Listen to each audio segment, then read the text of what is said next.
So welcome everybody to the Unsung Hero series. And as promised, I have one amazing young man that I'm starting with today. So Taj Pabari is one of Australia's youngest and most successful social entrepreneurs. Taj is CEO of ASE, the Australian School of Entrepreneurship, which he started in the last 6 months, right in the middle of the pandemic. And Taj has also won a couple of amazing awards. Now, I could just keep going on about his awards and credentials, but I've tried to keep it short. So Taj was Australian Young Innovator of the Year in 2014. And in 2017, you were awarded Young Australian of the Year. And the two things that I'm most jealous of, Taj, is that you've had the privilege of presenting to Al Gore and you've spent a fair bit of time with Will Smith. So welcome, Taj. Thank you. Thank you. Yeah, no, the N2 were pretty incredible. Like, as we were just saying, it was like both of them were reasonably chance encounters or in a planned way. And it was incredible. So no, I've been very lucky. Very, very good. So tell me, I know you've done so many things, which is why you got the awards that you were awarded with.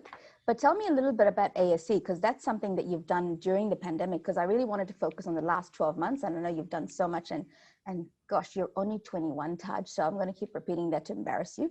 But let me know, what is ASE all about and what have you done over the last 12 months? Yeah, cool. Well, ASE started in July 2019, so we're a year and a bit old. I moved in July this year, so it's the first 6 months for me in this new role. And essentially, ASE gives young people aged 5 to 24 the opportunity to start their own micro business. And instead of just teaching kids about entrepreneurship and at some point in the future they start a business, we kind of get young people in regional communities or disadvantaged and disengaged young people to start real micro businesses that have the capacity to make real income. And at the end of it, solve youth unemployment, because they're actually, they're breaking the youth unemployment trap. They're getting off welfare and starting real businesses. Wow. So what's the youngest person you've had in this program? I just have to ask. Yeah, sure. All right. Well, so we've got a couple of 8-year-olds right now up in Townsville in North Queensland, and they started an app called EPAC. They just raised $25,000 for their business and then $25,000 of in-kind support.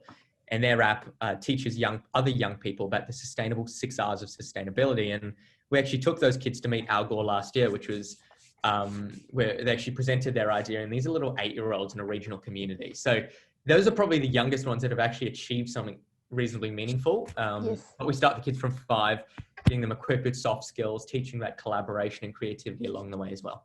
So how do you deliver the curriculum? So we go into schools, we go into flexible learning centres, we go into youth justice centres, grab a group of young people for anywhere between 4 weeks and 20 weeks. And during those 4 and 20 weeks, teach them about what are some local problems and how can we identify micro business solutions. The key word there is micro. We don't want crazy innovative ideas. We want ideas that young people can start. So we're talking landscaping, we're talking car washing, babysitting, graphic design, very basic skills that have the capacity to add $100 to $1,000 a week of income to these young people, which effectively gets them off welfare. Oh, wow. That's amazing. So it's the education. Do you help them get loans or anything like that at all, Taj? So we provide seed funding. So with partnerships with Westpac, with partnerships with state and federal government, we actually give the young people seed funding. So if they want to start a business, if they want to start a gardening business, we'll go buy them a lawnmower. They have to give us a budget. They have to identify where the lawnmower is from, what sort of KPIs they're going to hit as a result of us purchasing them a lawnmower. We'll go give them a lawnmower and hopefully they'll use that lawnmower to make revenue. Because a lot of the kids we're working with are coming from some really tough positions. Wow. Their parents haven't had jobs. The grandparents haven't had jobs. They're in a cycle of, they really are in the unemployment trap. So we're having to provide from A to Z, and the Z is obviously providing with the equipment and the sales techniques for them to go and make money. And you're also working with a lot of Indigenous groups, is that right too, Taj? Correct. We obviously, the First Nations people were the first entrepreneurs of our country, and we kind of felt, especially up in the regions, this could be a really nice opportunity to equip them with real world skills.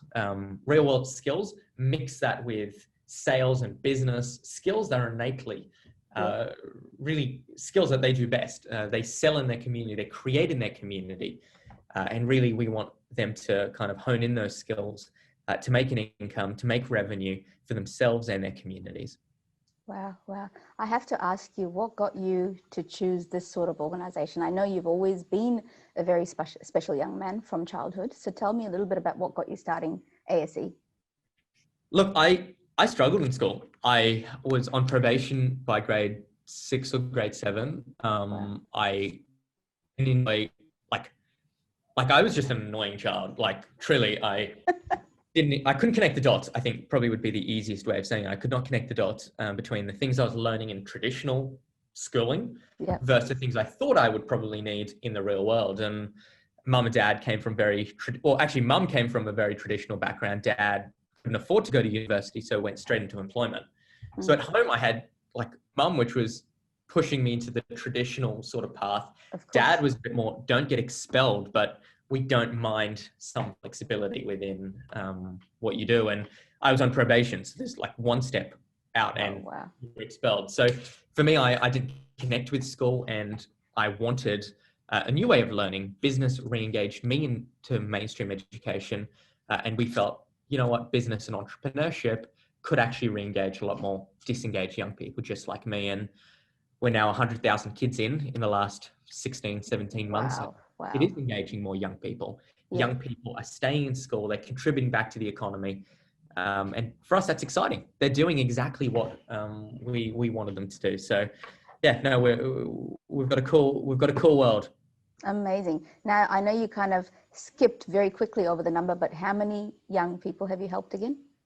So we're at 109,000 as of the day before yesterday, which is kind of cool. And that's over an 18-month period, did you say? Yeah, since July last year. So just unbelievable. Through our online education programs and our face-to-face programs. We've had just over 109,000 young people go through those programs, which is epic. Like unbelievable. Yeah, it's really cool actually. So no, we're really lucky. I think we've got an awesome team. I get to work with some really awesome young people, and they're starting real businesses. It's not just 1% of the kids starting businesses. There are lots and lots. For an average self-employment cohort, 50, 60, 70% of young people are actually starting businesses and continuing with them after. And that for us is, it's exciting. Absolutely. So what's your goal? What do you want to achieve with ASE? Like, have you got a big number? 1 million kids? Wow. 1 million kids by 2030. So when I say kids, it's up to 24, but they're still kids, right? Still children, yes. So, they may be offended, but I'm a mother, so I can call. Nice. Well, I think, so 1 million kids, 1 million young people by 2030 is our kind of core goal. I think we've had an incredible first year. When youth unemployment is high, we as an organization do very well. And for us to have obviously been started around this time, it's been incredibly timely. Obviously the health side of COVID has been incredibly sad. It's been unfortunate. However, for us as an organization, it's been an opportunity to show that the traditional methods of solving unemployment are not working, and innovative ways of dealing with youth unemployment in particular, such as self-employment, is actually quite feasible and is actually quite practical. And that's been right time for us. Yeah, I think you'll hit your goal because you've already done 100 and something, which is a pretty significant percentage of that 1 million.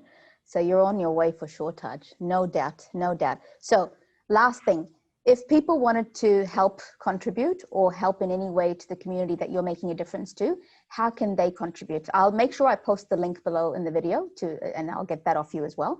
But what can they do, Taj? How can they help? Yeah, definitely, Maria. Well, we're always looking for mentors. We've got lots of young people who, we always talk about success by association. You surround yourself with amazing people. Some of that amazingness does rub off on you as well. And obviously we've got lots of young people. We've got some incredible mentors. However, we're always looking for more mentors.